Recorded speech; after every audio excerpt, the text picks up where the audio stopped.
Everywhere you go and everything you do, you have a chance to find hidden millions and change your life. I promise you, all you have to do is turn on your radar. There are ideas everywhere, even surrounding you when you're out at a bar just having some fun. That's where Michael Kirban, co-founder of Vita Coco, found his hidden millions. How you doing, man? How you doing? Vita Coco, a lot of millions, coconut water. Who would have thought? Who would have thought you would come on your $1 million idea trying to pick up 2 hot Brazilian chicks? Hey, well, basically, we were in a bar in Manhattan. We were hanging out, me and one of my childhood friends, Ira, and there was these 2 girls leaving. He saw one of them, fell for her, ran to the door, stopped her.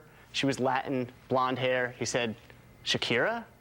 Bad pickup line, but it worked. We ended up sitting down with him for a while. I always try that Shakira line. It never works for me. It doesn't work for me either. Right. No, I'm married now, so. But anyway, we sit down with these girls. We start chatting. They're from Brazil, in New York for a couple of months, and start talking about everything, what they miss about Brazil, what they love about Brazil, what they like about America. One thing that came up was agua de coco, which is coconut water. They told us about it. They miss it. They can't find it in New York. And then it kind of went away until 2 months later, Ira falls in love with the girl, moves to Brazil, and marries her. So he's in Brazil, hanging out, and I went down there to visit, and we saw how huge this thing was down there. Is that you or is that your friend? How'd you get such a hot blonde? Look at that. Wait, go back to that picture. Oh, yeah. Who's that? That's me in the middle, my friend Ira, and that's his wife. Oh, that he yeah, ended up marrying. how'd you get that hot That's chick? Shakira. I love that. Okay, that's the Shakira line. I love that. Great line. So you go down there, and you kind of find this drink that is the rage down there. It's the second most highly consumed beverage in Brazil, second to orange juice. It's incredible. And it doesn't exist, basically it didn't exist here. Cocoa water it existed in a can, it existed super processed and boiled and added preservatives, but not in its natural state. And we wanted to see if we could take something so huge in a market like Brazil and see if we could get a little market share here in the U.S. and create a brand and build a business. This was in McDonald's down there, on airplanes. This Everywhere. was like basically water. I mean, this is everybody drank, and it didn't exist. Yep. So now you come back to the States. You say, I'm gonna take this Vita Coco, and how'd you get this thing off the ground? We started with the concept. If you look at it, it doesn't look like a sport drink. It doesn't look like your typical sport drink, but it's 15 times better at hydrating the body than any sport drink. It's got more potassium than 2 bananas in each serving.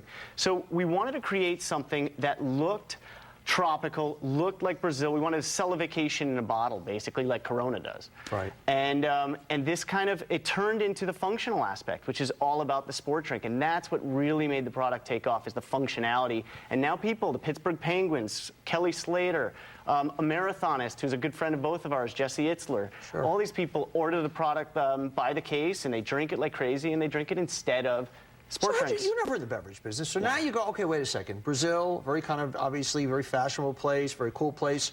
There's this thing that's basically the national drink, doesn't exist here. How'd you go from there to all of a sudden making the first sale here? We jumped on it. Basically, what we did is in Brazil, we looked for, Ira stayed down there, and he looked for producers. He looked for people who could produce it, who could create a brand for us. Actually, his wife did all the graphics. I came back to New York, and I started looking around the beverage industry. I met a guy pulling some naked juice out of a truck in Brooklyn, where I live. And I said to him, are you a distributor? And he totally blew me off. He walked away. And I just tried to tell him as he was walking away what I was doing.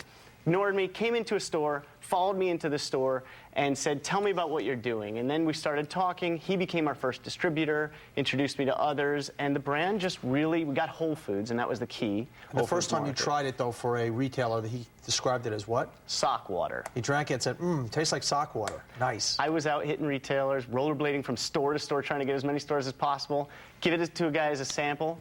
And he tasted it. He goes, this is sock water. Nobody's going to drink it. It's now his best-selling beverage in his store. It actually tastes good. You know, I don't like coconut, but it doesn't really taste like coconut. Yeah. It's got a nice kick to it. It's like water with a little bit of a texture, a little bit of a sweetness, and it's all about the hydration and the functionality. I love it. Now you got almost over 4 million in sales. It's in Target, Whole Foods, Wild Oats, all over the place.